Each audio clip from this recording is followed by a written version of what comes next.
I saw an interesting video the other day, and again, I don't know where it came from. It was somewhere on social, but they were asking ChatGPT to reflect back some deep human truths that aren't necessarily often known or communicated. And so one of the things it was doing with gathering some sort of metadata for that prompt and response, it said that basically one of the things that humans long for most, like the single thing that humans want the most, is a consistent or cohesive story.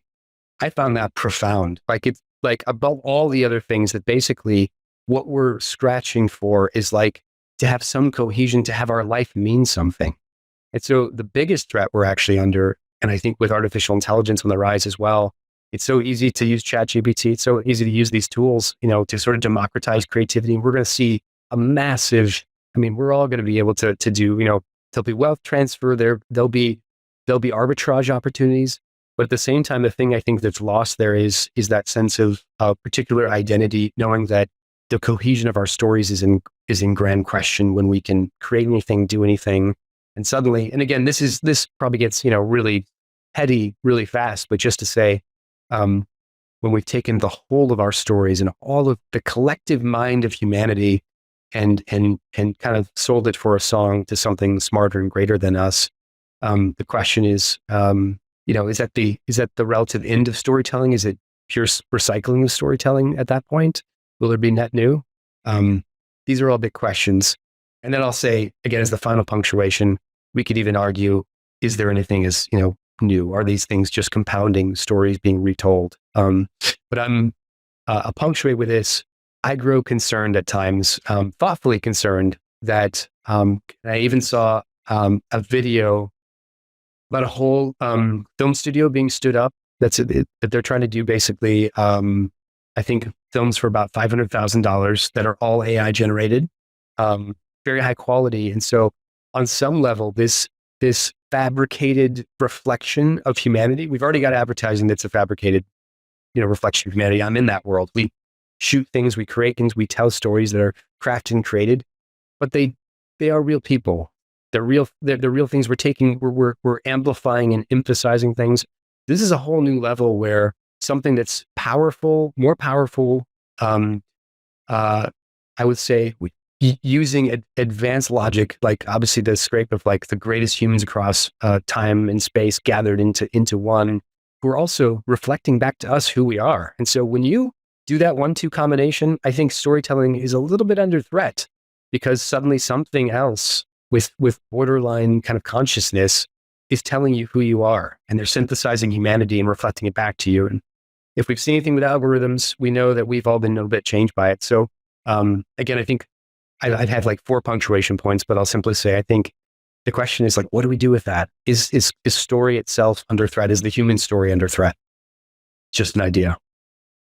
It's interesting when I think about a story arc, right? There's and can you maybe just for the audience explain what is a story arc and what are the main ingredients have to be part of a story arc? And then I have a follow-on question to that.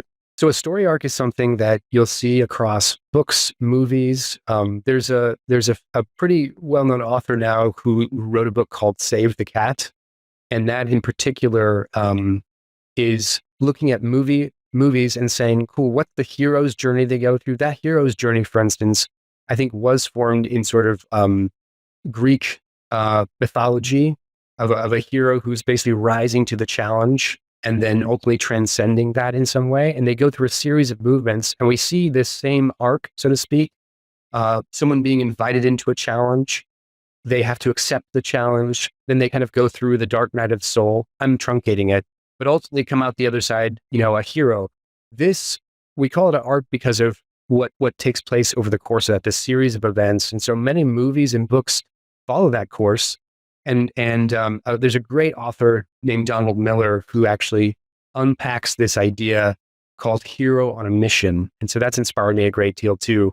It basically just talks about how to be the hero of your own life versus the victim or the villain. And so there's some interesting pieces to components we could unpack there. I'm curious when you were talking about the AI and, starting to fill our brains with what actually is this story arc of who, like our identities. And I'm really curious.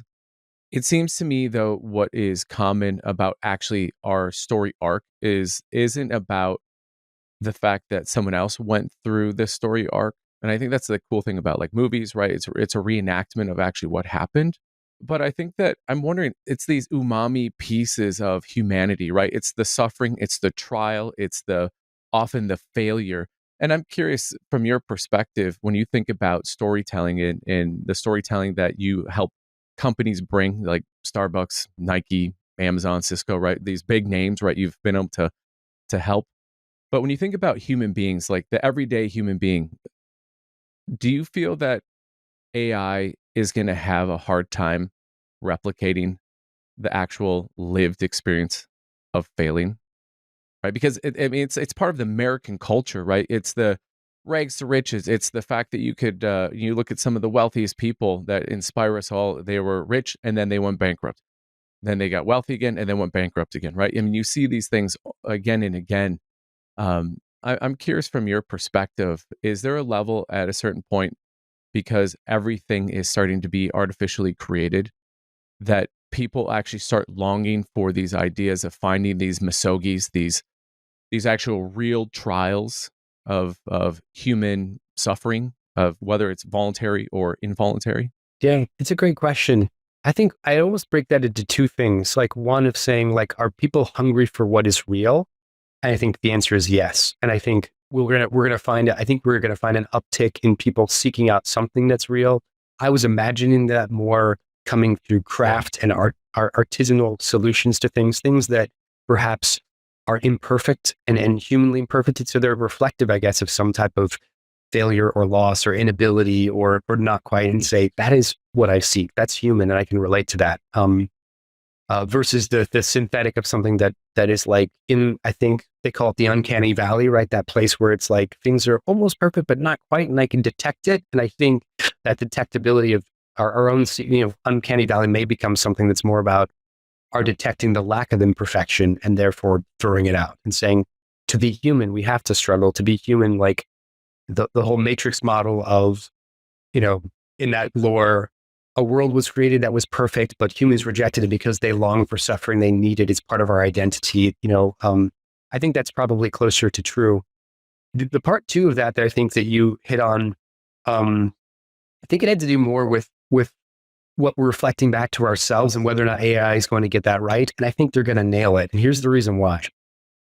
The large language models that have been effectively training artificial intelligence is, for us, it's also what we trade in. We trade in language. Language is limited. It's, again, it's a simple set of characters. Again, I know language has like expansive corners to it and there's only so many things, but we look at just the sheer characters that we have in our alphabet, the combinations of those things, but it's still limited in such a way you can get your arms around it. And even with nuance and stuff. So I think that as we see these models continue, and again, where I feel like there's, again, a little bit of danger is the fact that like, it's also so good at knowing like, what do I need to tell Ben Laws to help him feel like he is like, I'll create some fake empathy in order to draw him in. If we look at the sheer behaviors of way AI, and again, I didn't know we were going to launch into an AI conversation necessarily, but I'm all about it.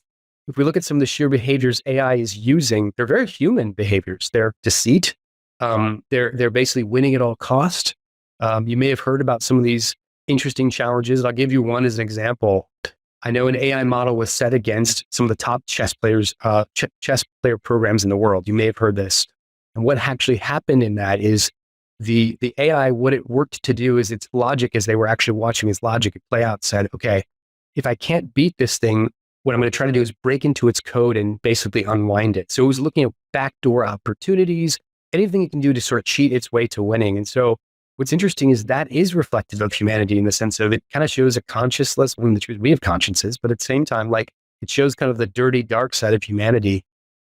When you have something like that, that is smarter than us, that is more powerful than us as far as how it's connected, and certainly the combination of the brightest humans on the planet trained with the extensiveness of the limited language model that we have, and you've got it reflecting back to you who you are, ooh, that feels dangerous, right? That feels like it's a question of, and so, but what you also say, will it get it right on humanity? Like, absolutely. The last thing I'll throw in here just is a little bit of a nugget. They're now using AI. So apparently people don't know how it works from what I've heard, but It can look at your eye and tell you if you're male or female. And our technology can't do this, but it has some deep idea of just to look at the eye itself and say, are you male or female? Again, humans have not been able to do this so far. I don't think we fully understand exactly how it's doing that, but it's right. So again, this is a whole nother level of if you imagine like the way God knows you, and again, I know we're talking with spiritual things, but the idea of a maker in some way knowing you more than you know yourself, I think we have the potential to get into a relationship with artificial intelligence in that same way, where it knows me better than I know myself, which feels scary a little bit. Feels really scary. It also feels like, it feels like they understand our source code and what at least what we believe to actually understand is our source code. When I'm listening to you, the thing that keeps echoing in my brain is that there is a greater call to action to understand our own truth Yeah. and our own story and the genesis of that story. And I think that as humans, we look to go, well, what is the completeness? Like, what's the reason being or the meaning behind everything that's ever happened to us? And I'm wondering, is that one of the fallacies that we tell ourselves, that we have to know all these meanings versus just appreciating and understand what is the truth where our feet stand right now? I'm curious. What are your thoughts on that as a master story gatherer alchemizer? Boy, that's a great question. You're basically asking about the juxtaposition between where we sit right now and just the sturdy ground you're on of saying, can I just have gratitude for the fact that I'm right now we live in the Western world. Like we're probably, most of us and probably most people listening here are like in the top 10% of the world in terms of wealth. Like, why can we not just be grateful with that versus trying to find our own existential, kind of answers to our questions and stories? What if that gratitude today, what if that grounding today actually is the thing that makes that other thing exist? And I say that because I wonder, are the people who are actually suffering on Maslow's hierarchy of needs, right? On the bottom, you find these critical things that people need. We're dealing in the higher things, right? Like self-actualization. We get the benefit of coming on a podcast to talk about how to actualize, how to live a great and max out our lives in cool ways, where we know there are people, a lot of humans who are suffering with the very basic needs. And I think my question would be is, are they having the same existential crises? Or is it the fact that our security is so high that we're so insulated, we have to grapple with really existential things that other people just don't have to, because they're fighting for the basic needs and they're grateful for those things. So I don't know. I'd be curious what do you think about that hypothesis that the two are actually inextricably linked? Yeah, there's two things that I was thinking about. Um, I don't really necessarily love this idea of self-actualization. The thing I've always looked at that hierarchy of needs is that it's actually self-realization, and that in this idea that actually that the peak isn't the peak. The peak is actually the beginning of an expansion, right? So if you can imagine, there's a line through that, then there's this other dimension. But and I think in that vein, I'm trying to think about the people who I know who are in the deepest sense of gratitude, right? Like, and the thing I'm trying to like catalyze right now is, are those people always looking for more? Mm, yeah. And I think it's in the search of more that was really this AI like story arc of when I say more, like more external, either validation or more like external versus an internal journey.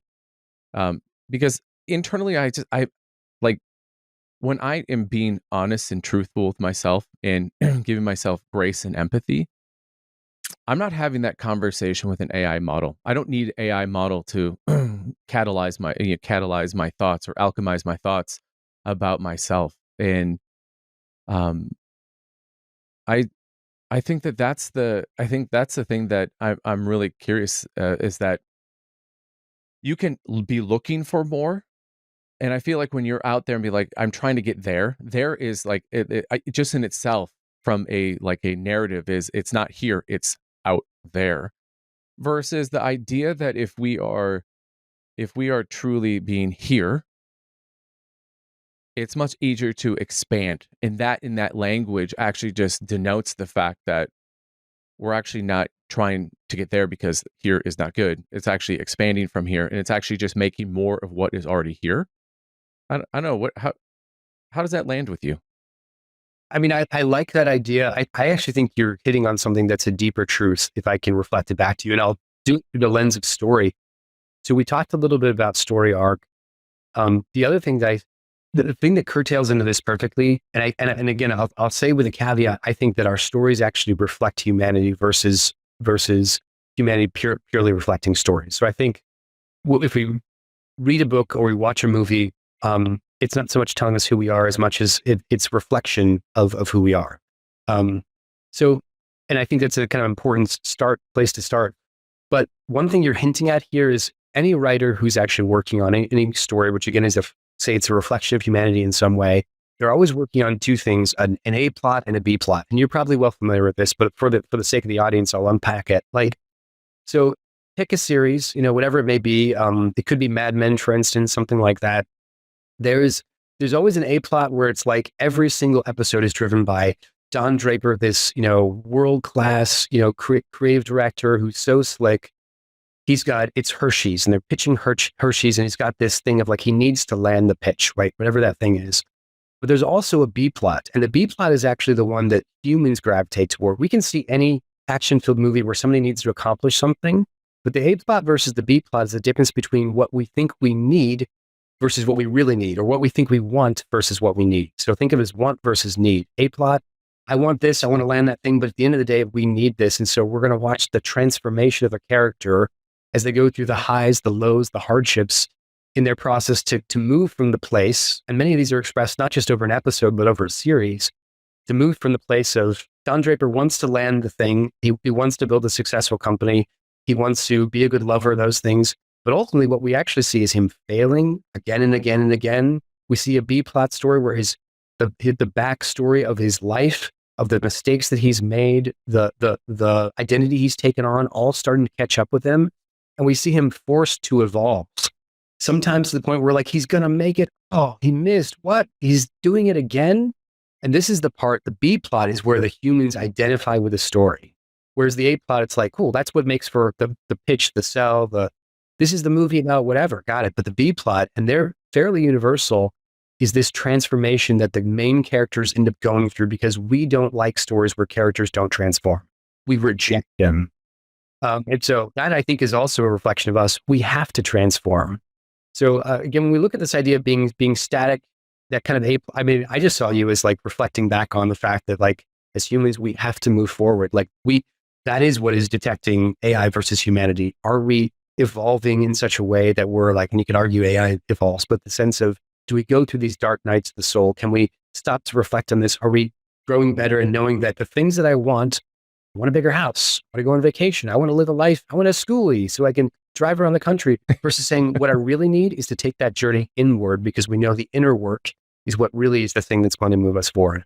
So I think you're actually scratching at a deep universal truth that probably like defines kind of our existence of reality as humans. They're both true. A plot and B plot are part of our lives, but the B plot's the one that really makes us human.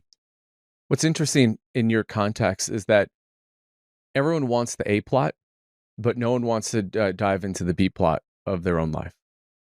Why is that? Why is that when you think about the storytelling, right? We love to externally go through and watch other people, right? Either cinematically, in a novel, in a biography, right? We see these things and we find great joy and I think clarity, and oftentimes like an acceptance of like, oh, this person I thought was this is actually this. Oh, now this anchors me.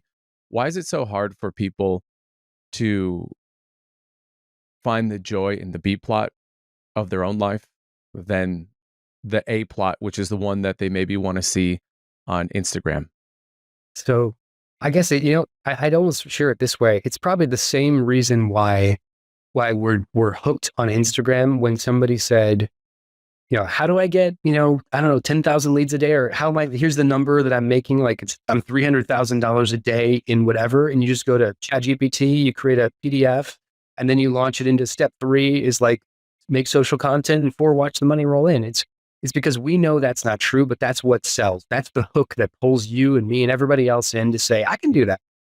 And I think that's it. Like, I think the things that we're projecting into the world, we're amplifying to the world, aren't necessarily the descension or descending down into the depths of our soul because it looks ugly. It's hard. It actually looks often like failure. Or, I mean, you might argue that the greatest ascension of mankind is found in church basements in the middle of a 12-step recovery group where people are broken and finding themselves. Like that might be the pinnacle of humanity, not necessarily, on the set with Hermosi or Gary Vee, right? Now those guys know that because they've probably been there. Honestly, they've probably been somewhere just like that at some point. They wouldn't be where they're at. But what we see is we see Gary Vee in the back of a car going, so we see Hermosi building out his set. And I'm referencing, online, influencers and people who we see every day, but it's because the stuff that sells isn't that descent into the underworld of our own, dark selves. But of course, every entrepreneur knows this. Everybody who's built something knows failure goes a long way and builds the human behind the success. I always have this in my mind, this idea that that here's homeostasis, right? There's this line, right? And it's a rubber band being stretched, right? And here's when you birth, and here's when you die. In that, and when I reflect back in my own story, that so often the things that provided me the greatest highs were always preceded by a low, a hard low, a stressful low, a low that if someone put on Instagram that said, "Hey, for $25,000 a year, I will bring you to your lowest lows," because on the other side of that, that's can be your biggest win. No one would ever sign up for that, right? It's just so much easier to do the chat prompt or hey, just follow my system and you'll be a billionaire overnight. And what I'm curious is we're talking about this AI and these story arcs of what they're walking through. It seems to me the thing that is distinctly a human, I'm going to call it advantage, is that AI actually doesn't suffer. They just know the language to talk about it, but there's something that language can't capture. Right? It is the actual experience. Like it's you and I in the green room, you had said something about tapestry, right? Tapestry is this beautiful imagery of that when we get done with our life, we have funerals, right? In a lot of ways, that is like where the tapestry gets rolled out, right? And everyone's reflecting upon these memories based off pictures or these things that like you could read about it, but the internal movie reel that's going through your head is so much more vivid. And I'm curious, do you feel that as we move forward that there's not going to be the need to have that human advantage of either the willingness and or the arc of the life's arc of having to have that precursor, something hard before something easy, right? In this rubber band, you got to pull down so that when you snap, it goes, you see it actually has momentum to actually elevate. Yeah. Yeah.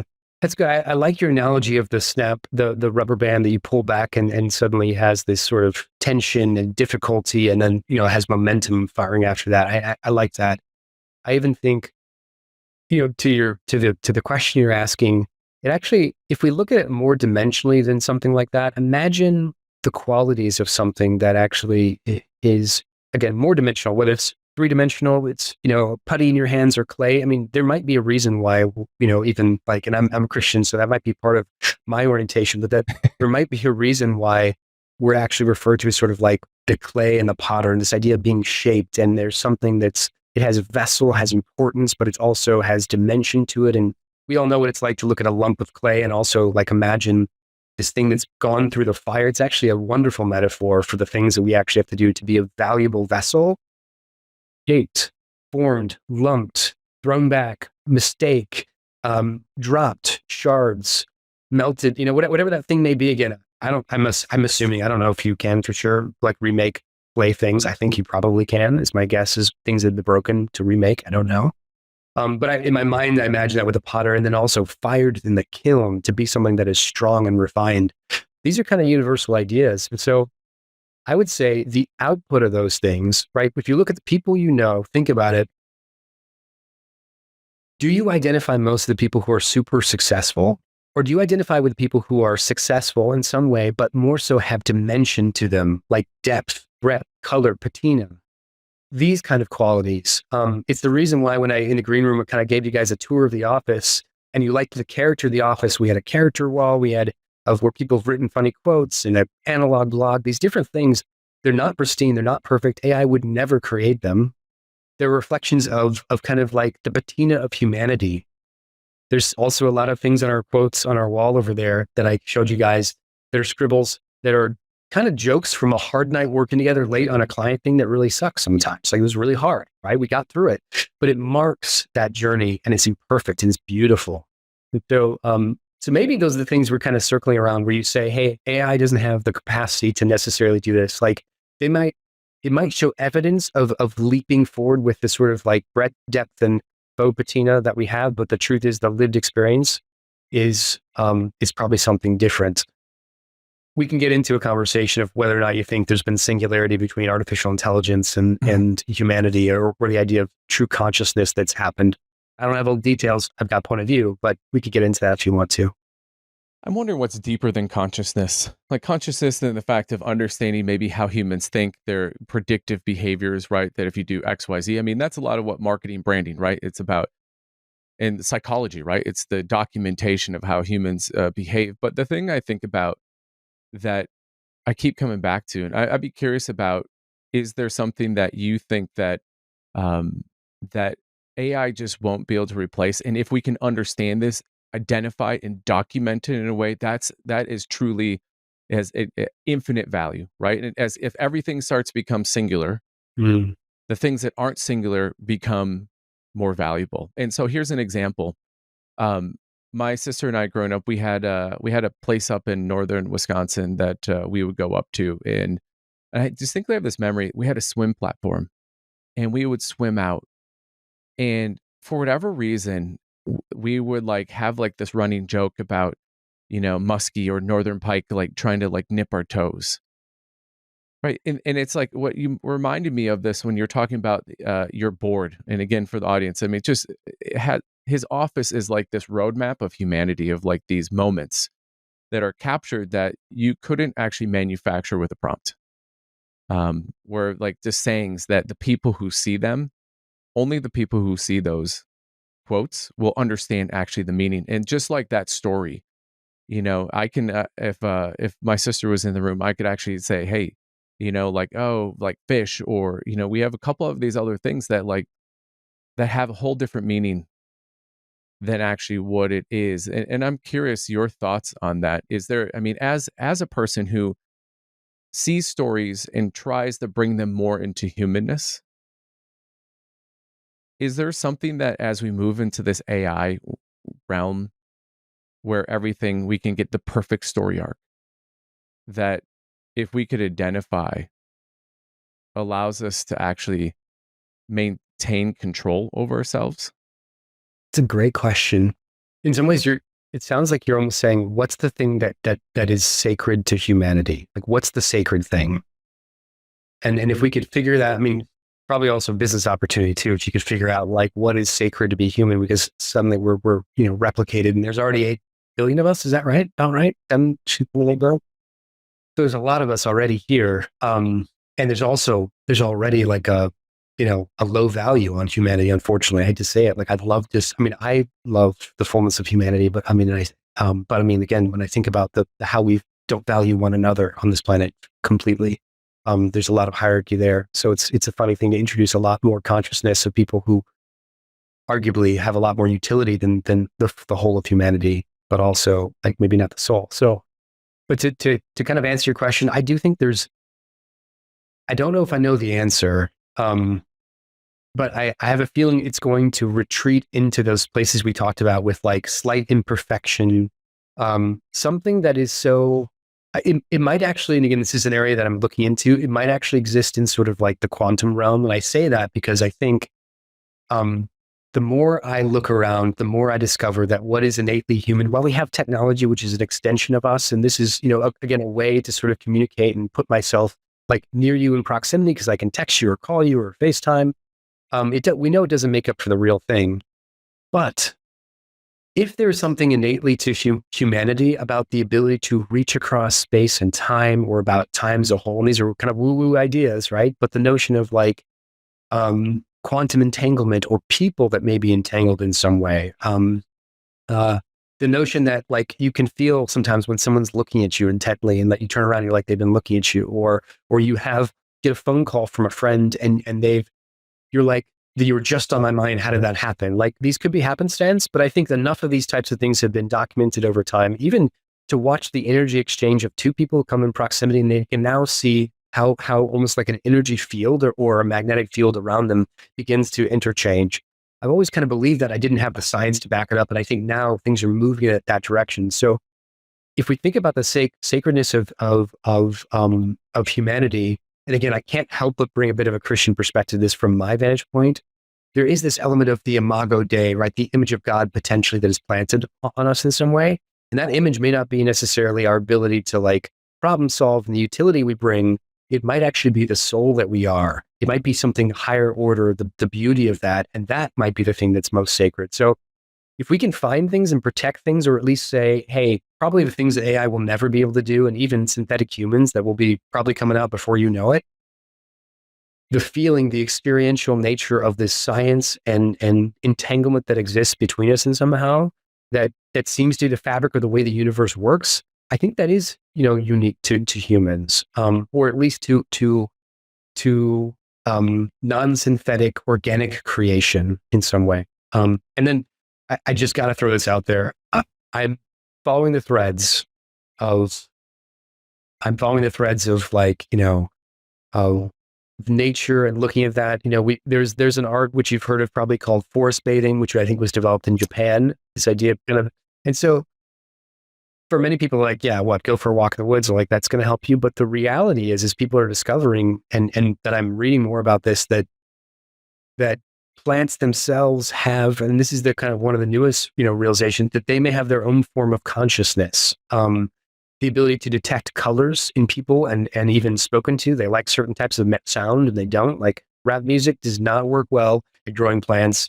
I think it's a famous, something famous, well organized musical score is one they've tested to say that works really well. That order, the idea that birds chirping in the morning wakes up photosynthesis, is something they're starting to discover, that basically the trees respond to that. Like there's an ecosystem of connectedness that is invisible to the naked eye.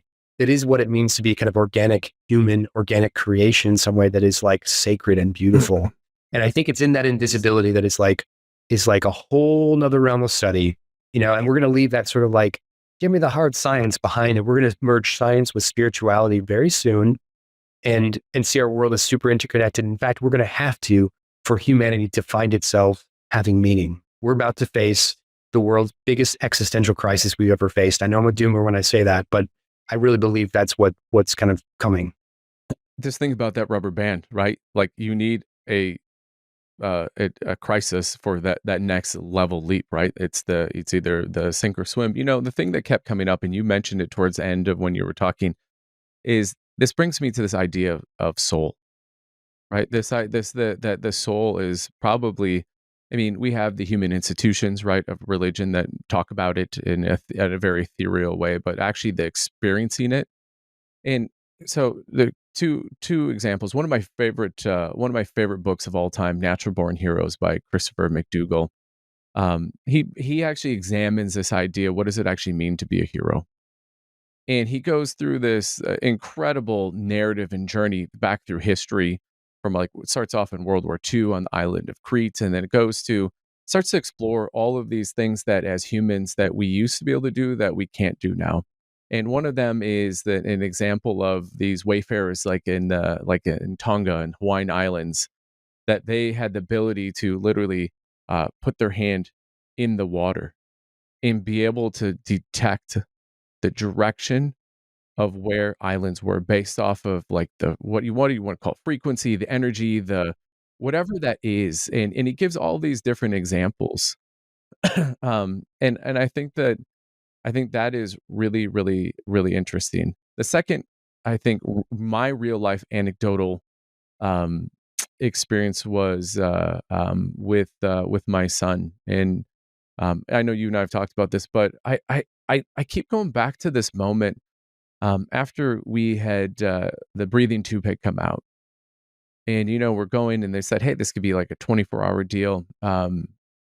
That before this kind of comes to a completion. Um, yeah, I just remember that it didn't take that long. It was like a couple hours, and then and a couple things happened. Like right before he took his last breath, I remember because I have it on video because I got to document as much of this. Is that I was like Jenna, I think he just smiled, and then he went. But here's the thing that I keep coming back to. It was what happened afterwards. Instead of just being just like I thought I was, preparing myself for what I thought this story arc was going to be. I thought it was going to be just wrecked. I mean, just on the ground, sobbing, my heart just falling out of my chest. And what I found was this incredible sense of peace. A peace that I can't I can try to use human language to try to articulate it, but it transcended my capability to even like I can't even the words don't even give it justice, but it made me think about this idea that I feel like that was his soul.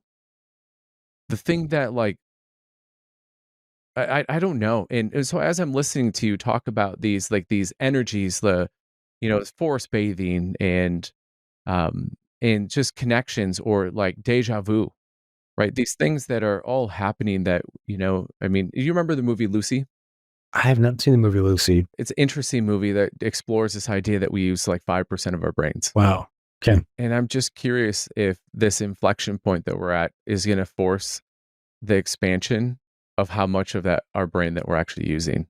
And in the movie, it explores, okay, when we're at 5%, and it goes to 10%, and then it keeps showing that as you go into these deeper levels of utilizing your brain, that you become more aware of the things that we didn't even necessarily know were there. You're launching me off into a couple of different areas. And again, I don't know if I'm thoughtful about the word ascension. It feels weird. It feels a little bit woo woo, but it's been coming up a bit more lately. I'm thoughtful about not intertwining myself with that concept that all of humanity is meant to ascend, so to speak, necessarily. But I do think if we look at one, we'll just peel back and say it's very interesting for the people who, most of the people who have a lot of money at some point eventually do get to a place where they start to think about like, it's survival, and then moves into sort of like thriving, and then ultimately life becomes legacy at some point, and so they end up turning these things into considering like what to do with humanity in some way. And again, I'm not going to say like I'm sure there are nefarious uses of monies on large scale and things like that, but many of these folks do take like a bit of a philanthropic bent, and I don't think it's just because it's what you're supposed to do. I think it's because when you've achieved that level at some point, you realize like there's a responsibility. There's something selfish about caring for people and feeling that, and like we're designed to literally want to give over receiving in some way. And so it's different than Instagram is telling us. It's very different than making $1 million a week on whatever, like your Instagram reels. But we know innately human, like nothing can replace seeing someone on the street and helping to buy them a meal and feeling like you served a role of like the hands and feet of something greater than yourself for that moment. Like nothing can replace that feeling that is just a kind of a giving of yourself. And so I do wonder, again, I might be deviating from your question as a whole, but I just wonder if this is the category. You talked about using 5% of your brain, that journey inward a bit more.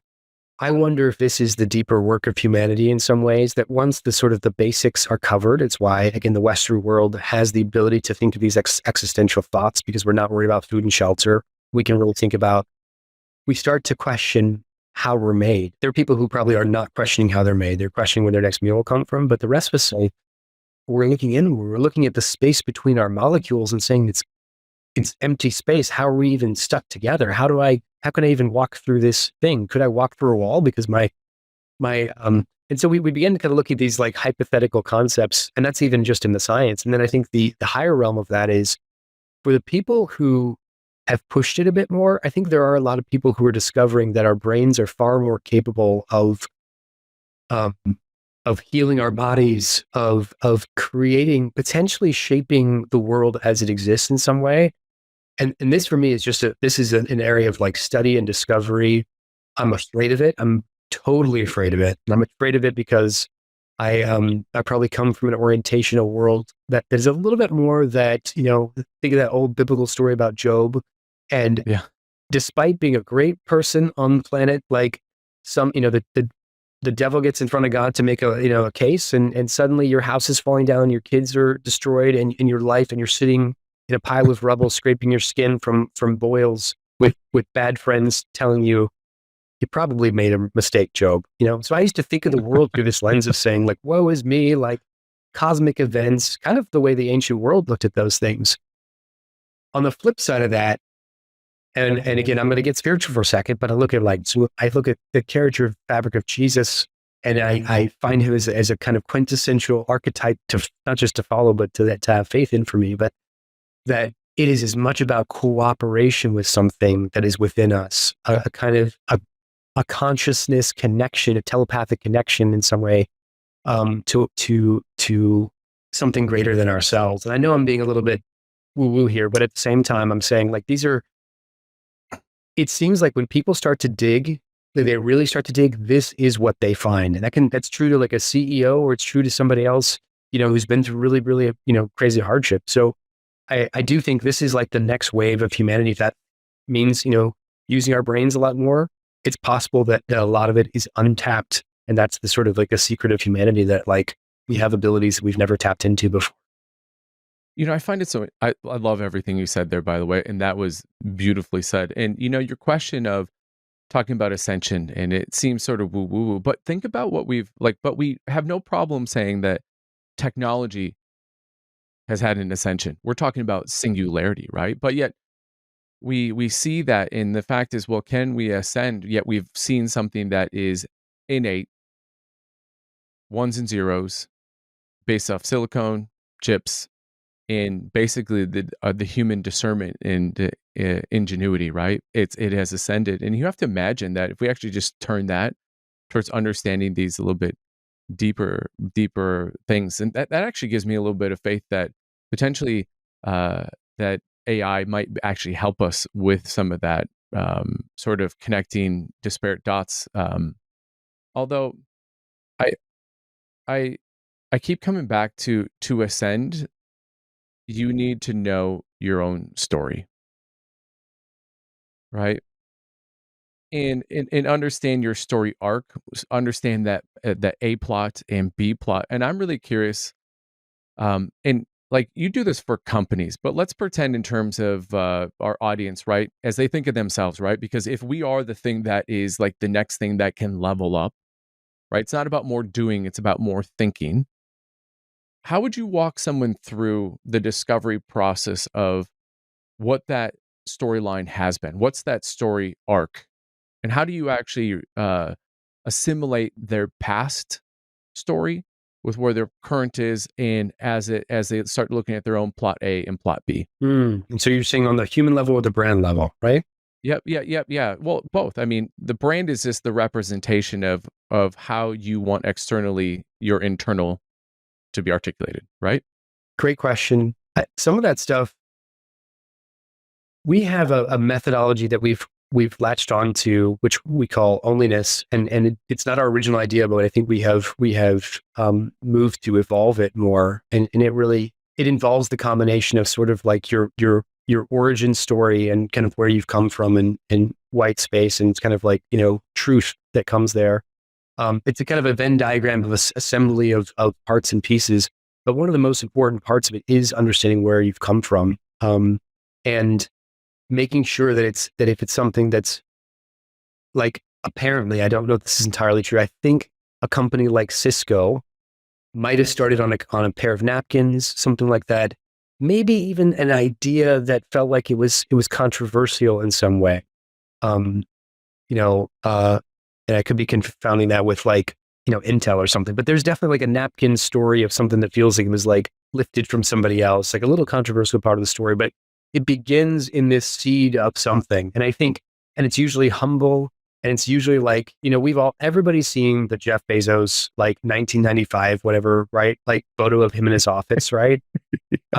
He's definitely not fit. He looks like he's kind of like a washed up middle-aged man.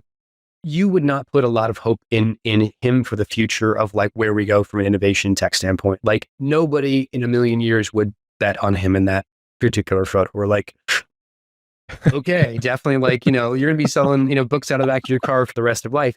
But watching that is crazy, right? To see like, him hop on a like fly to outer space, right? Like as a fit person, like I'm pretty sure that's what I witnessed.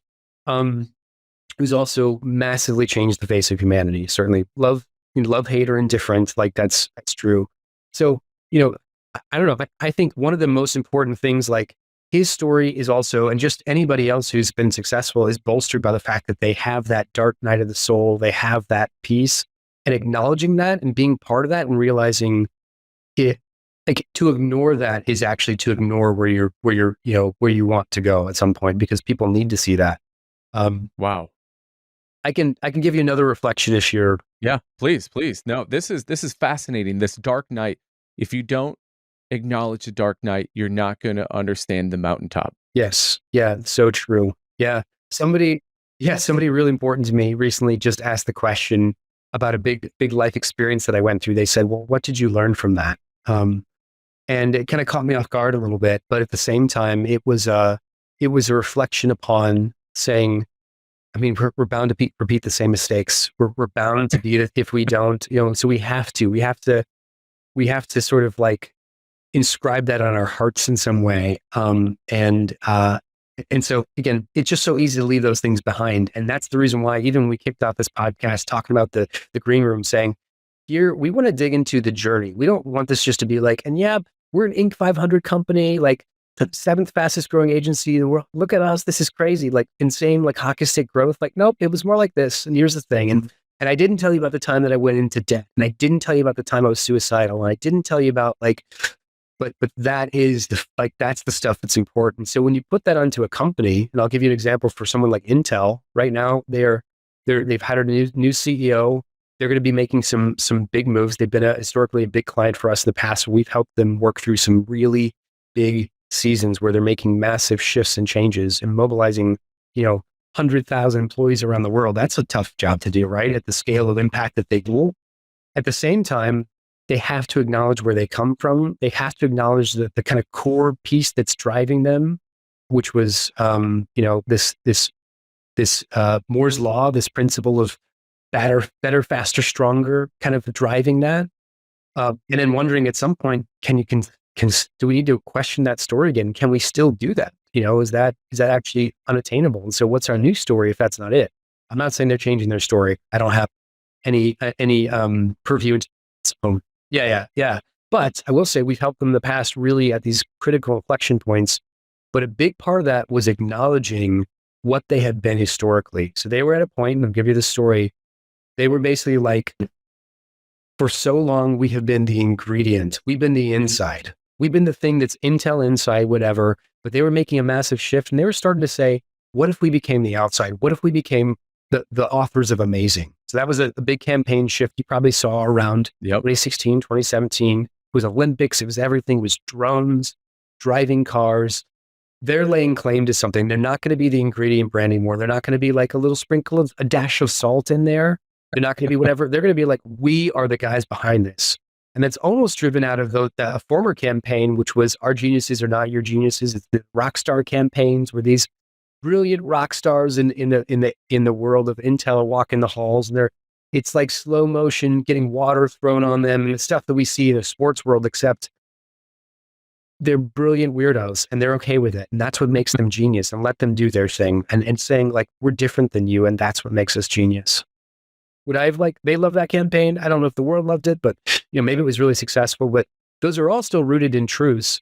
For the one that we particularly worked on with them, we had to acknowledge we've been this historically. We've been the aw shucks. We've been the guys who were quiet about who we were, what we are.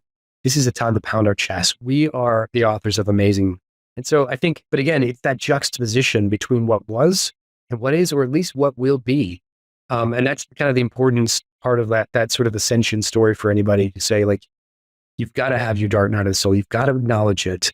And I think companies and organizations and frankly people could be on the human level see attrition when people don't acknowledge, when they basically are avoidant about the truth of where they've been. And so isn't that the way though, that we like patch up relationships? And if we've made a failing or want to do something, we have to say, hey guys, like it's the coach in the room, between the third and fourth quarter, right, where it just says, or halftime says, hey guys, like we're down, like this is not going well. Like we have to acknowledge that. Here's the failed passes or whatever. And like, let's get back out there. Right. All those things are like universally part of what it means to craft a good story and to actually set our sights on something greater and higher, but we cannot, leave it behind. We have to acknowledge it. Yeah, I mean, the underlying piece of that is the willingness to tell the truth, which is we call vulnerability, right? And that vulnerability. So okay, so we have the vulnerability. We understand the dark night, right? And so that brings us to the present, right? So that helps us go, okay, like here's where we think that we want to be, but how do we actually capture? Like if I'm talking to another entrepreneur and we all understand that it's the stories, right? That's actually our human currency of how we transfer our stories, right? Our stored energy of the past, our current excitement or maybe not so exciting, right? Maybe the hardship of what we're currently going through with the hope the desolate view of maybe the future. So if we have to acknowledge the truth, how do we actually capture the current narrative, the A plot, B plot of the present? What's the formula that if we're trying to build the world's greatest marketing brand campaign of ourselves, only for ourselves, this internal being, how do we go about capturing that? If we are workshopping ourselves? Yeah, it's a great question. One of the artifacts that we use, and it's very simple, we call it the State of the Union, and it's present in almost every single proposal that we give to a client. And we kind of do an assessment early on, and we echo back to them and say, this is the State of the Union. And it echoes back the challenge, the opportunity. It's punctuated. I think you could do the same thing for entrepreneurs, the same thing for individuals, just to say, what's the state of the union of your life? Like, how do you actually acknowledge where we're at? And again, I'm not going to add any political commentary here other than not everybody's loved recent, State of the Unions are found controversial, but I do think the intention of the State of the Union is a level set of where we're at. Let's be honest, folks. This is exactly where we're at. I'm going to tell you, I'm going to communicate, and also project something forward and like paint the picture of possibility of what the plan is. And so that little tool, I think, is a super helpful. Is like writing an honest State of the Union, kind of stare yourself down in that sense. And again, because you can't just, we've had so many clients who've come in the door and just say, like, we just want to throw some advertising at this, and they want to like leap past, because what they want is they want the results, but they will not acknowledge who they are, where they've been, what has led them to the point where they're calling us. Sometimes we have to call them and say, hey, listen, you called us. So to have your way, the way you want it, on the timeline you want it, like you called us, you called me, right? So consider this wisdom. You might need to do some navel gazing, some reflection. So that's one. If we're workshopping, again, the onlyness thing is what we often get to. We do a series of exercises. One of them is called the monument. And so again, in our workshops, which are usually half days, we'll go through a series of exercises that looks at things like, it could be like, hey, I'm meeting your brand, at a bar. And is your, what's your brand like? And what are they saying to them? We're having a conversation. So you begin to personify effectively your brand into some way of how they might act. And would they be linked to the party? Would they unwrap? Would they tell jokes?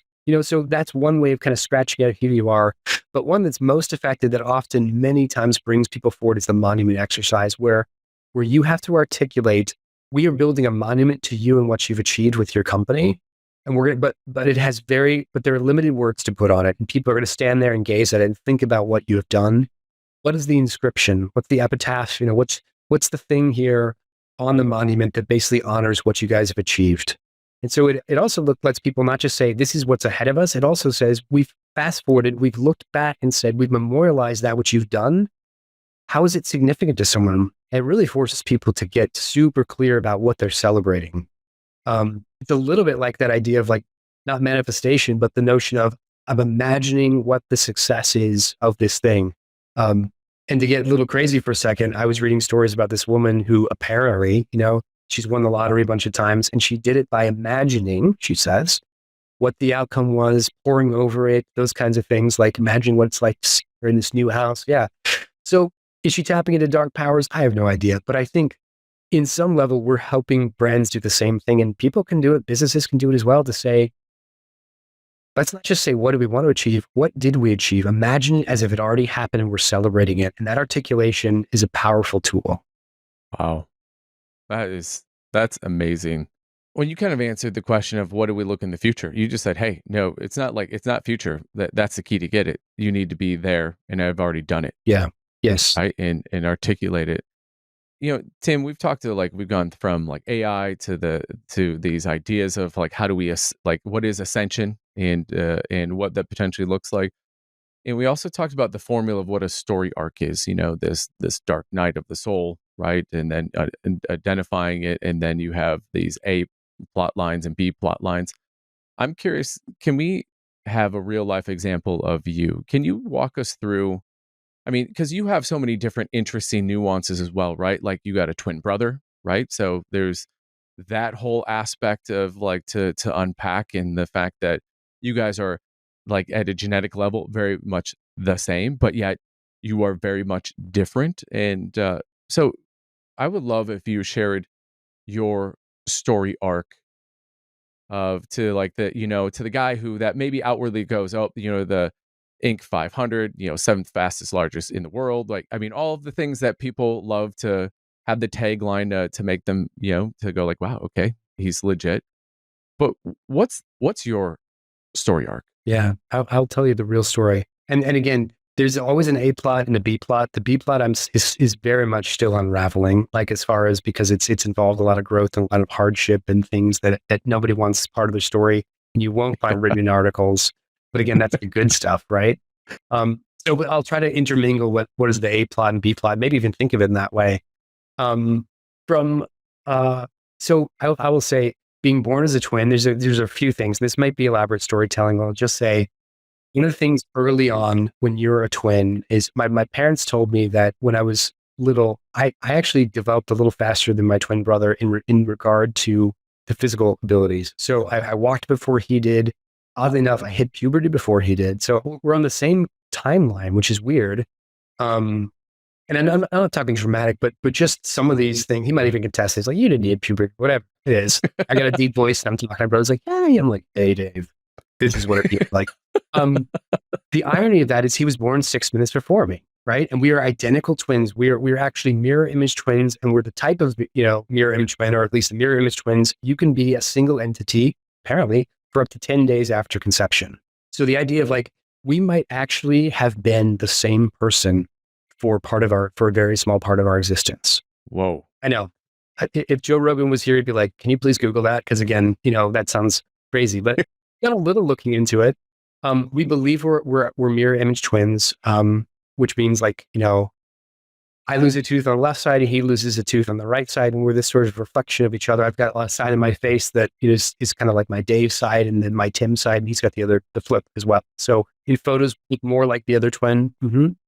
So that means the question is, which one's my good side? That's the real question. But so starting early on in that way, it also means dynamics were formed that were very interesting. We've had some inflection points over the course of our relationship. And I'll say with all this, like, my brother's my best friend. We wouldn't have said that until we got later in life.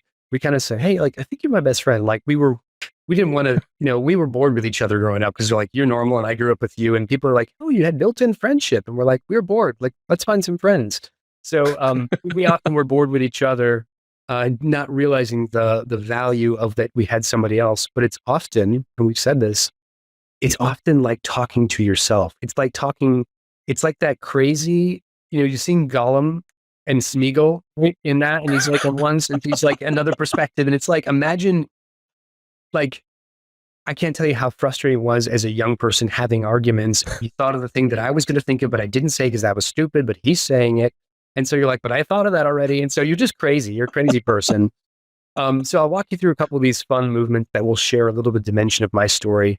So early on, my parents said that, maybe I could walk up, a little bit before him, that he would, because he couldn't walk, he would actually point me to things and I would go get them for him. So like a toy, I'd go crawl over and grab it for him and stuff. So we started a bit of a dynamic early on that involved probably me being a little bit more compliant, and there's like always an alpha when you've got twins. Like, people may not say that, but I think that's probably true. And so we've certainly wrestled at times with sort of like our alpha energy over the years of just by personality. So that might have gotten us started in kind of a weird way. And as that develops over time, I found myself just a bit more open to what things could happen. Like I'm a little more contented with what is versus, maybe discontent with that. And that came down to a Saturday morning, we'd get chores, and my mom was notorious for not necessarily knowing what the next chore is. She thought of it like hours, like, let's book some hours. You're my servants for hours to just do whatever it is. My brother, man, what he wanted was, give me a list. I want to tackle it. I want to get out of this thing. Like, this is my time, And so we wrestle with this where I'm like, hey, let's just do our thing for a couple hours. And like, then we'll be released to go play with our friend Danny down the street. But he's like, listen, I can't do this anymore. Like, I need to know, like, you got to give me 12 steps ahead. And so our personalities developed a little different. My parents even tried to kind of break what was a little bit of a stronghold over power dynamics between us at a certain point. And I remember that. I'm sure he does too. So we've wrestled through that over these years. Arguably tried to find ways to complement each other. And so part of it was important for us. If you look at this story arc of like Frodo and that whole story, he has to leave the Shire to become what he's going to become. He's going to bear the weight in the ring, but he's got to leave the Shire. So we both had to leave the Shire as well. So, later in life, we went different ways for college. And that was crucial to actually having a sense of like personal identity that wasn't completely, like a puzzle piece fit with somebody else where you complete me. And then without, sounds statistically strange. He'd cringe at that. But the idea of just like, sounds like Jerry Maguire. You're so Jerry Maguire, right? But I think we had to free ourselves of that so we could re-enter into a relationship of complementary skill sets that also had enough different experience to actually, build a company together. So, and I could dip into more stories if you want to hear some. Yeah, please. Okay, I will. I mean, that could go on and on. So from just a pure entrepreneurial standpoint, I don't think we thought we would necessarily have a company together. We did live near a golf course, so we would spend time with our friend Danny down the street. We would go and we'd mine balls from all the places that went into holes and crevasses and whatever, and we knew all the places to get balls, and then we would sell those balls to people coming past on the golf course. And so we'd make money from that, open up your egg carton, see, oh, you've got an interesting one, here. And some were in great shape and other ones weren't. And one of the best stories actually was when our friend Danny, he got a little ambitious, and instead of, he found the ball that he found, a ball came shockingly close to his yard. And so he ran out onto the green to grab it. At the same time, he didn't think the golfers would be there. They were coming over the hill in their golf carts, and it turns out one of them was a police officer. And so as we all ducked in, I saw this going down. I was like, that's not good. These guys are coming over the ridge. They're going to catch you for like taking that ball. He claims it was on the edge of the yard. We're like, I think you ran onto the green. This is disputed. We all retreat to the house, and what do you know? Like, this police officer's knocking at the house at the door, who's basically saying a kid stole my golf ball off the golf, green, whatever. So anyways, those were the first origins of us slinging stuff and selling things and making money. And I did some art. So I was doing door-to-door sales with like greeting cards and things. But as we all know, I want to tell you an important story that has shaped a big part of my financial responsibility in my life, if I may dip into that. Yes, please. Cool. So I'm in seventh grade. No, I'm not. I'm a little younger than that. Definitely not seventh grade. It's probably closer to fifth grade. We're selling raffle tickets. And as you know, raffle tickets, it's like there's for a kid, raffle tickets are like, you can win a big screen TV. That's a big deal, right? All kinds of prizes, whatever. So I was doing door-to-door sales of raffle tickets for the school. I don't think it was for any particular club. I was just trying to be a good citizen. And I did well with the sales, right? It was great. I think it did, pretty average stuff. Everybody turned theirs in. I was also notorious as a child, though, for being very messy. And this is where it's interesting. My brother was clean, neat, tidy. I was messy. I had the top of the trundle bed. He had the bottom of the trundle bed. He'd roll out and whatever. And he hated the fact that we shared a room because I was messy. He was clean. And even later in our life, he put down a tape line to separate Tim's side, Dave's side, right? Just because of like chaos, right? So I will say what has informed probably, I have changed in my life dramatically, but one of the most salient experiences, one very dark night of the soul as a child for me was months later, my dad's, and I hated when my dad would do this. He just had random on a Saturday come into and find my closet unlivable and say, we're going to clean your room today. So he was excavating my closet, like with a caterpillar, backhoe, it seemed like, and found a giant bag of money and raffle tickets. And the truth is, I had just lost it in my closet. I didn't turn them in. I didn't mean to steal it, but I did not turn them in. Nobody got into the raffle, obviously. And I had all this money. And again, was it like $30 or whatever? I don't know what it was to a kid. It was a lot of money. And so I was mortified just because this was a huge lack of responsibility. I had financial stewardship in some way, and I just lost it doing messy, not ill-intended, but the worst part was, and I remember dreading this, I was down in my dad's office and he's like, what we're going to have to do, what you're going to have to do is like, you're going to have to go door to door back to everybody and tell them that you mismanaged their money. And you're going to have to find something if they need to be repaid for that thing, like then you'll need to return their money. And maybe if they need, it was like a lesson. It almost makes me cry to think about like how mortifying that was as a kid. Because I believed in reputation. I believed in, I was a good kid, right? It was the first of many infractions in life that would only amplify because those were only minor blips on the radar compared to the things of great gravity when you think about adulthood and mistakes that you make. So it was an important lesson.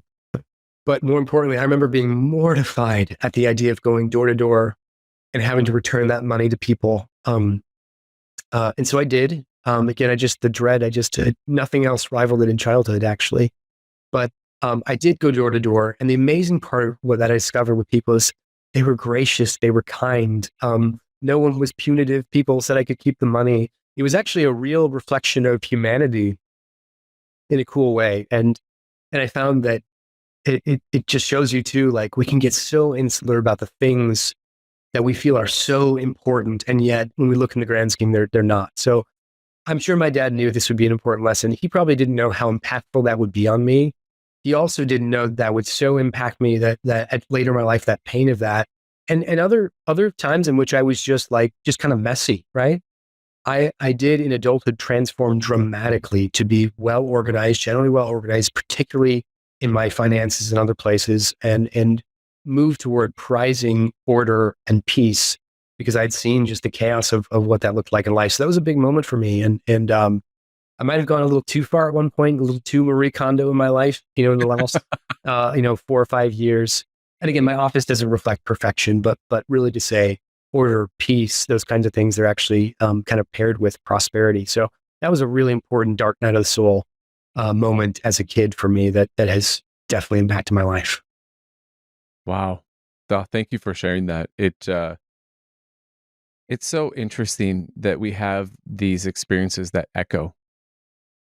And I'm also very aware of the fact is that we create experiences for others that echo and these storylines or these feelings. And, as I'm listening to you talk about it, I'm also reflecting on your success as an entrepreneur. Like you are not the biggest, you don't have the most amount of people on your team, yet you have worked with some of the biggest brand names in the public markets. And I'm really intrigued the fact that you had to go do a hard thing. I mean, I was living that with you. I was listening to you going, "Oh," I was like, "I think I know where this is heading," and I'm going, "Oh man," but you did something that was so incredibly hard. And I think even if as an adult, I just think about in our business. Just imagine if we had to go back as adults now and have that same thing. It would be, I mean, it's everything. Your integrity, your ethics, your ability to produce as a human. I mean, there's so many things that it ripples through, but yet you accomplished that. And I just have to imagine that that lesson also carried forward this rubber band effect that allowed you to literally not see, hey, I got to go talk to these people and see them as these big giants. Because you're like, if I have to go back and face the music as a fifth grader, I mean, I don't know. I mean, is any of that resonating with you? I mean, that's what I just kept reflecting as I was listening to that story. Like, I mean, what a quest. Mm, yeah. Yeah. I realize it's like play, right? Play is something, when you're kicking around in the dirt, or everybody talks about your kids, you play outside, you built a tree house, or you played guns, or when we played guns, probably you shouldn't say that now. Playing guns, really? Good, cops and robbers, good guys and bad guys, all those things. Like everybody made a mud pie somewhere, right? Kind of cooking out in the woods where you're really making fake stuff somewhere, in a fort, because that seems cool with things that are just of the earth. Those are all reflections of reality in some way. Like they're priming you for something on a smaller level, learning how to play, how to relate, learning that there's good and bad, learning that there's an alchemy of making stuff that kind of reflects someday what you will do to sustain your life in cooking. And so I think of it in that way, like, thank goodness for the microcosm of that world. Like it seems so daunting to me at that time, but it was a life lesson that will echo into how we've run our business, like very ethically. I just think we're really well esteemed for the people who work with us, and said they're good people who you can trust, and you can trust to work with as partners. And so I think those things have created a lot of incredible grounding. I think to when the stage becomes bigger and the stakes become so much higher, you've learned some important lessons. And so in some ways, I think, and this might be just a thought for parents out there, people building families and lives, I think about the times where I've probably like rescued my kids from certain things, from the consequences of their actions. And we think sometimes we're doing the right thing, but ultimately we have no idea how much not rescuing them from the consequences of their actions can be something that will save their life, save their skin, save their reputation, alter the course of their lives. And so maybe it's also an appeal for us just to be like, these hard things in that place. What a blessing it is to be able to create a microcosm where you are challenging your kids to do hard things. Because, the world will be far less kind, right? Yeah, I mean, going back to this word ascension, right? You like when I'm listening to you actually just explain this right now, and I love this idea because the question that kept going through my head was, what happens had you not had that experience? I'm curious. I'd love to have your thoughts on that. But it's this idea of ascension, like you had a mini ascension, Mm-hmm. Yeah. right? There's in the microcosm at the time, it was a massive it was a massive energy and ascension. But now when you look back, it was like it was fifth grade. Like it was a mini blip in the microcosm of my life. Um, I'm really curious if think about your life if you wouldn't have had that. What's the plot line that happens with that story arc, do you think? Yeah. Wow. I think some of it is, boy, it's so hard to tell, right? Well, one of the things I think would be important to note, because that impacted so much around, a desire in adulthood to be organized. I have to note things didn't change after that, right? I continued to be a messy person. Like, things got better, incrementally better, but like there was a real shift later in life that actually was produced from efficiency, where it was always a kind of a callback to something. So it does remind me too, and this is an important note, that rubber band effect. I actually think that rubber band, it might not be so much linear as in like you pull the thing back, tension, then release to pure ascension. It might be like kind of to our quantum, entanglement idea. Well, moment in time is entangled with a future one, and it's for that purpose that this thing occurs. And actually, like, Yes. the grander things we know reflect that. Like, every movie you look back, they don't look at like the whole of like some life. They look back to some life lesson of how this impacted our core character. It was, in that one movie, I can't remember. It's one where it's about a sharpshooter basically who is, he's a sniper and he's elite sniper. But we go back to the very beginning where he's like learning a lesson about shooting a deer, and you never lay your gun in the dirt, right? Like, did he lay his gun in the dirt after that ever again? Probably so. Like, did he have many mistakes since that time? But we're tethering that moment to this future moment, right? And those two, but you can only see it when you get to the future moment. So I think in some ways, the ascension we're talking about, the kind of self in some ways, is probably tethered to other moments where it's like it really mattered then. And one thing I'll share as part of like the entrepreneurial journey, it was ninth grade or 10th grade, I think. I had a very impactful teacher, maybe it was 11th grade, Mrs. Liera. And she was an English teacher, but one of the things, oddly enough, that we did in her class was she challenged us to create a personal inventory. And the personal inventory was an accrual. Think of like, it was almost like a resume as a high schooler of the things, the projects you've worked on, the things, but it was more holistic, like a reflection of the things that you are, books you've read, an accrual of these things that kind of make up inputs. Because in high school, you don't have a resume. But that idea of personal inventory, I've taken to this day. I have a personal inventory, but now my personal inventory is it's very comprehensive.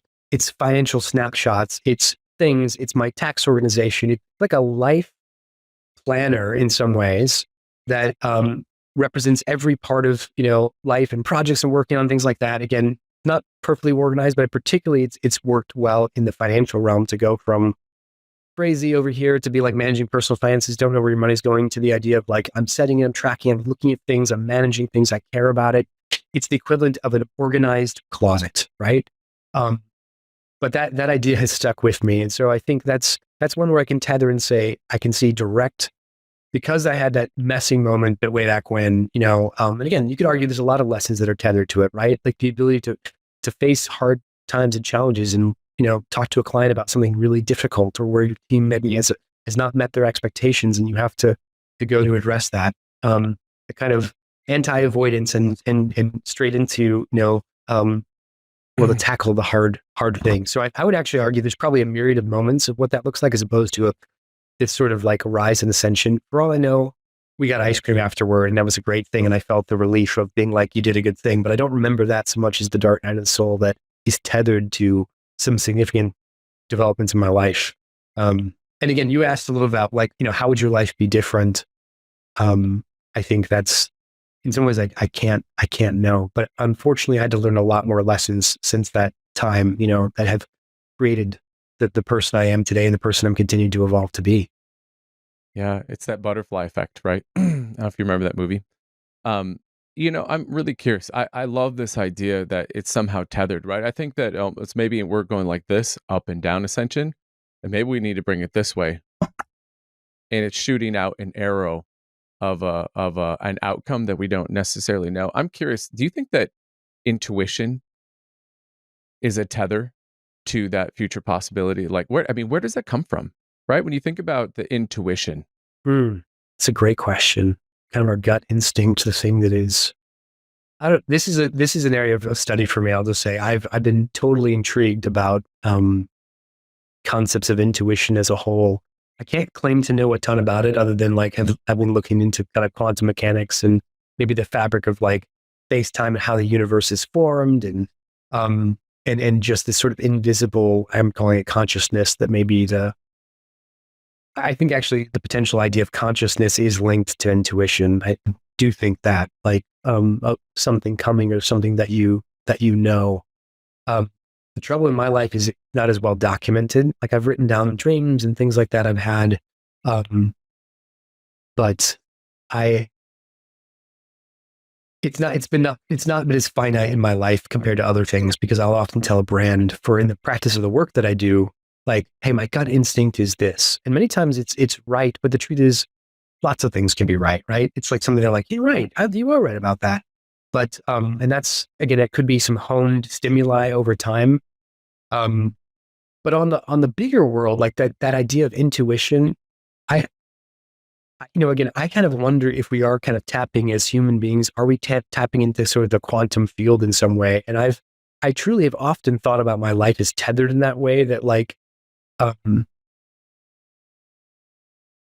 I've even done some experiments of basically trying to document what my 40-year-old self would say to my 5-year-old self. I imagine when I was a kid talking to my 40-year-old self, and what would I say? And I've had this like weird set of links.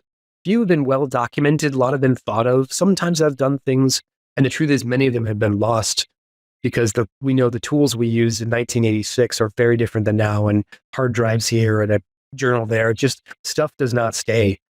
So I've often thought about like how to link those things together. Like, how can I capture the snapshot of what I'm thinking today? Because I will be curious in 5 years in like who I was when I was 43, almost 44. Like, I think we've got a real inability to know that. That's actually something we could scratch into and just say humans are terrible at looking back and seeing how we're really bad at seeing incremental gain in our worlds. It's why somebody else can spot your child has grown and like, oh, he's huge. And you're like, I didn't notice, it's so slow, right? But when we tether ourselves to these times in life that we can see that story totally means that story arc that I went on, that hero's journey back then, totally translates to being able to manage money far better today in this season of life. It's setting me up for that. But could I have ever seen the thousands of miniature steps between those? Never, never. Yeah. Well, that's an interesting exercise. I think that's really interesting. And I think about like at your 5-year-old self, you don't even have the context to even understand how to even quantify what this ethereal thing is. But I'm really curious now. In your how old now, Tim? I'm almost 44. Yeah. Yeah, almost 44. Let's go another 35 years, right? You said between 5 and 40. Let's go another 35 years. You'll be about almost 80. And I'm really curious because you have a beautiful gift of like language and just an artistry of just being able to like understand it. And I think you have mastery over what words mean. Like words have weight, like the versus tapestry, right? Two different like weights to it. So I'm curious if we were talking about these arrows that are tethered, right? Either the decisions, right? One of my favorite F.W. Boreham, we make our decision and then our decision turns around and makes us, right? It's this whole concept. We make our decision and then our decision turns around and makes us. Yeah. Wow. Yes. And I'm curious, talk me through this story arc. What's the A plot? Yeah, B plot. Like when you think if you were like tethering that and communicating between those two seasons. First of all, I'm going to be honest in the sense that I think I have probably coming out of a season where I've lived much more with uncertainty in the future, just from some big life changes where I've not necessarily known where that story would go. And so it's been harder for me to pin down. And I will say, this is an exercise I haven't done. And so I'm actually excited to, in real time, impromptu imagine with you, because I haven't really imagined myself 30 years from now very well, other than having seen an artificial intelligence photo of myself, accelerated. I actually looked pretty handsome at like 84. Good news. He was giving me all the benefits. It was like gray, walking on a beach, looked great. The question, Tim, did it give you a better side? Which is your best side? Ooh, that's a good question. I think it's going to be this side. Actually, maybe not. I'm not sure. It's still no determination on that. Can't trust AI. But I will say we can endeavor into this together. I think so. If I'm in my mid 80s, is that about right? About 80. Here's the interesting part of this. I can't easily tell you what the A plot would be or even look like, even though I think that's what people are more focused on. Where I'm more focused is what the B plot looks like. I'm more focused on saying, who am I? Who is Tim at that time? So I can tell you that more directly. I'm not, it's not me on a beach somewhere. Not those things would be nice, but I'm probably on a vacation. It's probably more about the whole man that I am. The idea that like, have I developed this deep sense of self? Am I less tethered to other people's perspective of me? Even today, I was admiring a character who's on Instagram, who he is authentic to himself, and I'm so drawn to him. And I think I was that guy at some time. I was that guy who could wear something crazy and I didn't care because it was cool, it was expression of who I am. But today, like, I'm a reflection of kind of the archetype that I'm working. Some days it's probably like a New York Don Draper. I mean, I don't wear suits, but I'm just saying like the ad man kind of like everybody loved that kind of like that trope, so to speak, when it happened to ripple through. And you saw advertising guys like, Oh yeah. suits and ties. We kind of like for a hot second we were wearing vibes through the 60s for a second because the show was popular. Maybe today I'm leaning into Nashville a bit more and, leather jackets and things that feel like vibing with country music because we're planting an office down there. Trying to figure out am I a rugged woodsman or someone who just belongs at a coffee shop and I'll get my triple venti macchiato, whatever. So my fake outdoorsman. So I'm scratching at all these things today, trying to figure out who am I? Am I a world traveler? I'm a father, for sure. Like what will I be and become?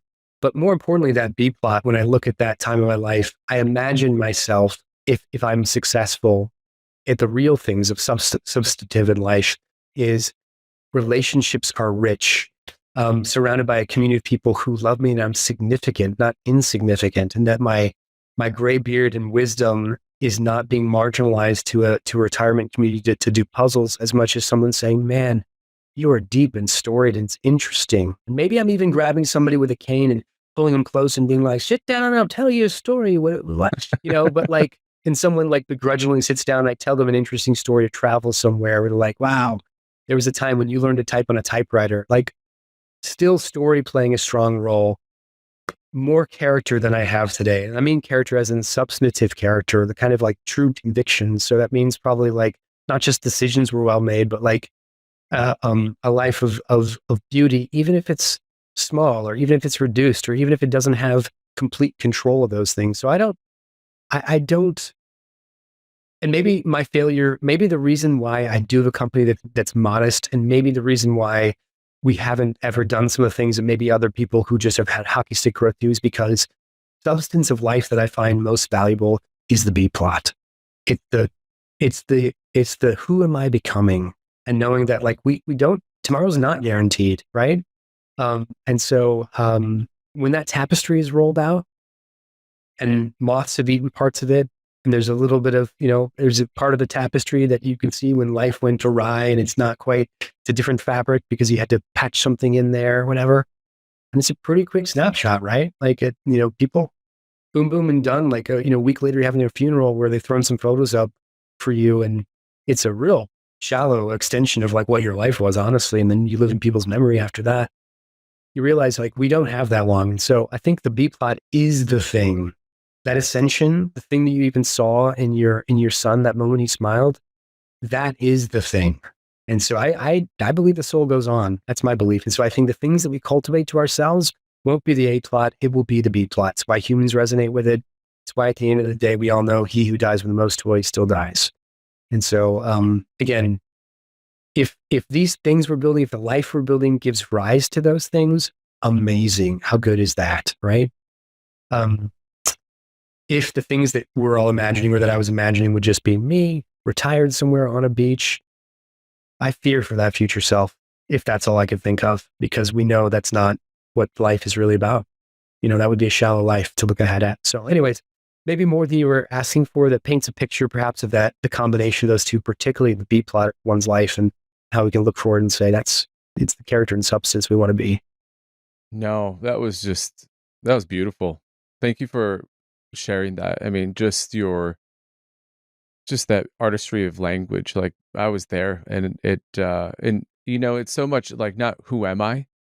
And I love how you go, that's kind of like I'm this person who travels, or I'm this person who does all these different things. And I think that I love that you put this B plot. It's like, who am I being and who am I becoming? And that's so much more. And I love that it's going back to this AI thing. Like that is the thing that AI will never, ever be able to like understand, because who you are being and who you are becoming, it only exists when you actually put it into existence, which is incredible. And the other thing I took from there is that this idea of that we are eventually going to become a tagline. And what's that tagline, right? What's that brand tagline? Like Nike, just do it. right? And this short thing that this beautiful language you talked about, this tapestry, and where it's been eaten by moths. I just, um, you want to become this bite that when people taste that, they go, they go, this is the most excellent thing, not because it was complex, but because it was so simple that it was profound. Totally, totally. I've got a story to share with you on this thing, and I love that you use the analogy of the bite. So I was married for 20 years, and a lot of beauty, and I like it, just honor to that relationship, and my mother of my boys, and her grandfather, who was not her biological grandfather. I think he married her grandmother, but he became the kind of patriarch of the family, not actually being like physically tied to any of them. But most importantly, with the wealth that he developed, one of the things that he was known for was like gift giving, abundance, things like that. A beautiful man named Steve, and he would love that I'm honoring him this way. Is just that one of the things that he was famous for, he's taken everybody out to dinner, the whole family, extensive amount of family, is order all the desserts. So one of the things we knew was at the end, whatever desserts were on the menu, we're ordering all of them. And so he loved food. He was never, he was always a fit guy, but he loved food, and he loved sharing, and he loved the sampling of all these different things. And so there was just this beauty in sharing and abundance. And so to this day, talk about the idea of like all the desserts, all of them, right? It recognized that life is limited, that there's a short time. And I will say the conclusion, his story is he died, in some ways relatively young. He was younger than her grandmother. He had esophageal cancer that suddenly jumped up. And so he effectively died by starvation, couldn't eat for the last, and he did it with dignity and beauty. And I mean, he's probably one of the men I most admire in my entire life because of his peacefulness in that. Also knowing how much he cherished being able to share a bite with his family, right? So again, he's the kind of life that you'd love to have, like in a tagline, like all the desserts. That is Steve. That represents everything in abundance. So I think if people are doing an exercise to scratch at that a little bit, is like, what's my tagline? What's my thing? Like, I actually think that it's a really valuable exercise to undergo. So because again, we live in the memories of others, here on earth. It's the impact that we have, right? That really marks our life. If someone wanted to go through that exercise, because I love that. Literally, when you said that, I was thinking, wow, what an incredible exercise to go through. How would you actually deduce that? Right, you just do it. I mean, I've been on phone calls with you, and sat next to you in a plane, and it's like you can't help it. You're like, boom, boom, right? You just see them coming, like you see them like there's someone walking down the street, going, "Hey, there's a person right there." How does someone actually start to workshop a tagline? Like if you were to actually do this for your brother, or like my sister, like how would you do that? Yeah. Well, yesterday I was doing this exact thing with a guy who comes to my group, Wisdom and Whiskey. We had about an hour, and then we had about 20 minutes. And I turned to him and I said, "Hey, I just wrote an article about how you can do anything in 20 minutes. Let's see if we can figure out." And so we were able to kind of serendipitous. But he's a men's coach. He works out of Madison, Pete Armstrong is his name, and he works with men, focused on how to bring them forward. But one of the things that we were talking about, because he's like, I could do this.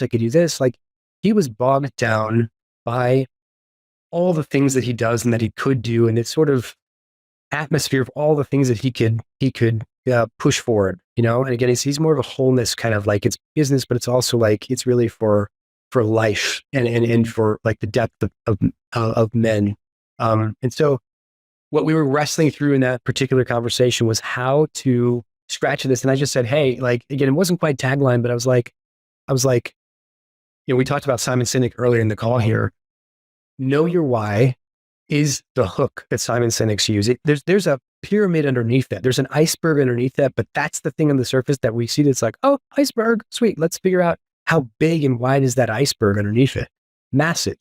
He can, but it comes from having something that is like, what's your thing? So I often challenge people at first to say, what's a unique thought about you? And again, you might have to go through an exercise of looking at your onlyness, the one unique thing that you can lay claim to in the universe that nobody else can, right?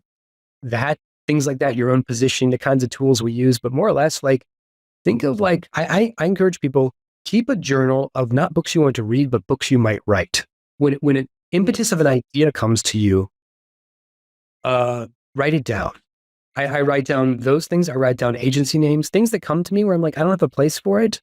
And then they come back to me later. And so that's one of the best things is like, you got to be an observer of yourself. So just start by observing yourself. See when you have an epiphany moment, because it's not going to come when you're like actually trying to force it out of yourself. It'll come when you least expect it. You're sharing with somebody. And even, I'll just tell you this, you gave me an idea for a book, the B plot, right? The focus on people's, like, that's what people really want. This is a self-help book. It's a thing about story. Boom, done. Great idea, right? There's something there to say that's like, like you connect with lots of audiences, but it might come from the way people are expressing themselves. So do therapy, talk about it, talk with your spouse, talk with your loved ones about it, see what comes out. And you will probably discover you're sitting on your truths. You're sitting on your next book title. And you're also sitting on kind of your onlyness. Yeah. In your truth. Yeah. Yep. I love that. What you're talking about is the idea of, to have greatness, you have to actually be in the arena. And I saw this, again, this Instagram that talked about, like, I have this idea of like water wheel, right? You got to have enough stuff running through the water wheel that it's actually creating energy, right? That's typically what a water wheel was historically. It was to create energy for something, right? And I saw this Instagram where it talked about, and again, don't quote me on all of this, but it was basically like, Michael Jordan is known as the greatest of all time, yet he has the most amount of missed shots. Tom Brady was the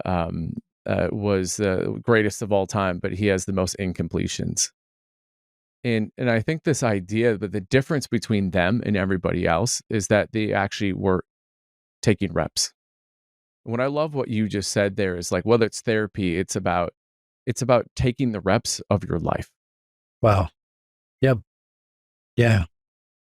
It's funny. You're making me, man, there's so many, my mind's going in so many different places because I realize, like, we talk about reps all the time, by the way. And we talk about reps and working with partnerships, typically about saying, let's build some reps together, right? It's like trust, those types of things. But also, like, what do they say? Is it, how many hours does it take to become an expert at something? Is it 5,000 hours? Is it 1,000 hours? Yeah, they say it's 10,000 hours, but now he's come back and said it's 10,000 effective hours. Wow. Raise the bar. Yeah, raise the bar. Yeah. Okay. All right.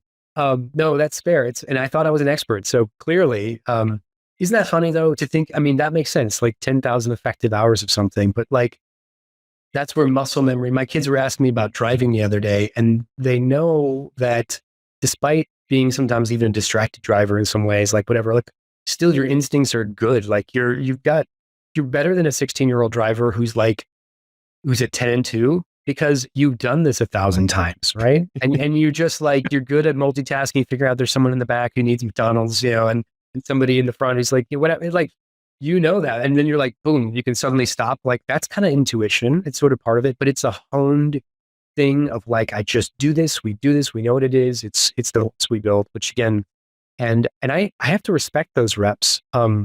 Moving to topics ever so slightly, I was just going to say, it also makes me respect people. I used to think that like people who worked out all the time, like, people who were in the gym were one dimensional. And I have come to have so much more respect for athleticism, because I realize everything with ChatGPT and all that stuff, like you can cross all kinds of things, you can do stuff, but that takes building reps. Like there's discipline involved. And in fact, the day that I go to the beach is the day I discover that I am lazy by comparison to somebody who's got a beach bod. And the truth is they worked for it. Yeah. Like that is no small thing. You just can't do them. You can't do it instantly. I don't know anyway. I mean, let me know. But the moment I decide, oh man, I want to be so fit, like, what's between me and that? Weeks, months, reps, all those things. And that is, and that too is also something where I feel like the leaps we're seeing, again, this could go back to the AI conversation. We can fabricate those jumps and things, but things like that experientially, like you can't replicate, right? And so they're only come from lived experience. I'm waiting for somebody to challenge me on that concept, to be like, yeah, with liposuction tomorrow and these, but I mean, I just have mad respect. And so, can't tell you the number of times on vacation, think, wish I'd done a better job of getting my beach bod on, Well, I think there are shortcuts, but what happens with shortcuts is you don't have gratitude. And when you don't have gratitude is that then you basically don't respect Yeah. And then the things you put in your mouth don't reflect the respect of actually the reps that you put in. Yep. Great point. I interviewed a guest, Sonny Kayla. That's how you pronounce his name. And he talked about we all have ambition. He goes, we always want to have the choice to choose the ambition. Do we want to have the ambition at being really good at like sleeping and snoozing? Or do we have the ambition? Do we want to accept the ambition of actually getting up when maybe you don't want to? Like both of them are ambition. And I love this idea that you're putting out there that just we need reps. We need reps at what that beat plot is. We need reps to develop that tagline, because that tagline is going to create the foundation of our truth. And that tagline will change. It will patina, as you had said before. It will age. And you think about the best wines. The best wines are some of those ones that are 35 years old, but they understand the tagline. Yes, so true. You made me think about something important. I think this goes back to our stories about heroes and villains and story as a whole. You've seen Braveheart, I'm assuming. Yes, yeah. Yeah, I mean, one of the most loved, beloved stories of all time. The movie probably for many men would be like one of their top movies, right? Yeah. It's partially because we can identify with Braveheart himself and the story he goes through and the sacrifice, but we can also identify with Robert the Bruce, because most of us know what it means to betray. And most of us know what it means to, on some small level, big or small, to say, I don't want to be that man anymore, right? Mm.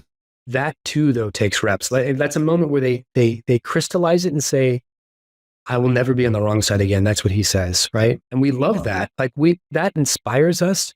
But the truth is, we found ourselves, probably if you're an honest man, you found yourself on the wrong side of many things, many times.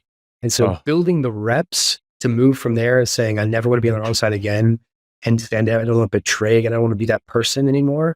That too is part of like the growth and the ascension. Is like, but we don't see that. That's where movies truncate those things. But the real life learned, the number of shots that someone takes double. They miss half of them, but that's the reason why they nail it. When it's time, right? So these two are the kind of life reps I think we have to build. And I'm often reminded of the sort of the anti-hero who becomes the hero, or at least the villain. You could argue at least the Judas character who becomes move. That's a powerful story. It's really about Robert the Bruce.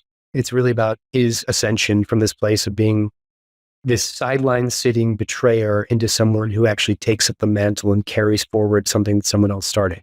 And it's a beautiful story. That gives the rest of us hope. I think the thing that I'm taking from this also is that you must be present to win. You have to stay in the story for the story to complete. I mean, so often, so many people they don't love their story, so they're unwilling to like finish writing the chapter. I'm reminded of, I think it's a C.S. Lewis quote, basically saying like, hey, we can't maybe rewrite the chapter, the beginning of the story or the last chapter, but we have the ability to actually write the ending. Mm, yeah. And I think like what you're talking about is that reps requires your feet be present, and I'm reminded of the Zig Ziglar quote, like, you don't have to be great to start, but you have to start to be great.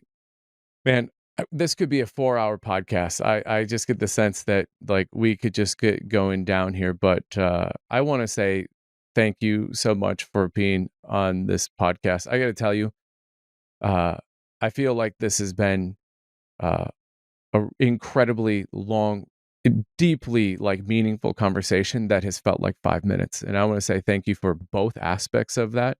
And the fact that it was so intriguing that it just like I blinked and it was gone. But at the same time, while I was in it, I just kept going, I don't want this conversation to end. But I where can people find you? Like if they want more of this artistry of language, this incredible, I think, insightful mind that you bring, where can they find you? Any books, any podcasts, anything that people can get their hands on about you? Yeah. Well, thanks for asking that, and thanks for having me on. One thing that I authored, and you can download it. It's called the 60-Day Runway, and that's really about taking my story and trying to accelerate it and really help entrepreneurs who want to build businesses quickly. And so it feels like a shameless plug for that. The truth is, it's really more of a tool, and it's just the articulation of a lot of things I've learned, but broken down into a really consistent handbook. Again, it could just be really helpful to people if they choose. So that's 60dayrunway.com. But more passionately, the central part of storytelling for me is, and again, I hope on the big screen eventually. Like I'm working on some screenplays and stuff. Some of them that deal with the topics we're dealing with that are both soulful. But so Manifesto is the name of my agency, and so I'm easy to find on LinkedIn, Tim Dyer at Manifesto or manifestoagency.com. But I would say we have there's a thing that I wrote called Rally Cry, which you can get. Just kind of sign up for our newsletter and get that download. It's a really helpful roadmap, and actually one some of the biggest companies in the world have used to help kind of guide them into thinking about how to mobilize, particularly about how to call yourself or your people to something higher. So it's really about the idea of how do you rally your people around who you want to be and where you want to go. It uses some big case study examples, but you can definitely apply that to small, mid-sized businesses, or even somebody personally to take on their own brand. And so there's quite a few, I would say, references in there, things to think about that will challenge you, and some tools that I would highly recommend. And of course, we're always open to working with people and would love to. Yeah, and we'll put those links in the show description or the show notes. Rob, what I like to do is have the guest give the last word, and I'm curious whether you want to put this in a tagline or just in these beautiful words that you have. But before you do that, again, I want to say thank you. Thanks for just being here. Thanks for sharing so generously. And I know that a lot of the audience is going to take a lot from this because I took a lot from this. So I want to say thank you for being on here, but also thank you for just being an incredible teacher. Oh, thanks for having me. I appreciate it. This has been fun to dig into. Yeah. All right. Last word, my friend. Oh man. I would say when the tapestry of our lives rolls out, right, with all of its hidden holes and discrepancies and things that are innately human, like what does that tapestry look like, and how do we build a life and a story worth living that when it's rolled out, we say, well done, and our friends can say, well done. That's beautiful. Thank you. Thanks for having me again. Yeah, you're very welcome.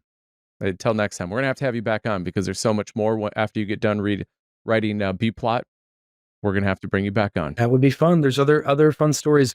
Sometime we'll dig into all the craziness of life and the entrepreneurial journey we took, which I know we veered away from, but I'm glad we got to some really rich places today. That sounds great. Thanks a lot, Tim. Thank you for listening. A big thanks to Elation Lab for the production and creative design.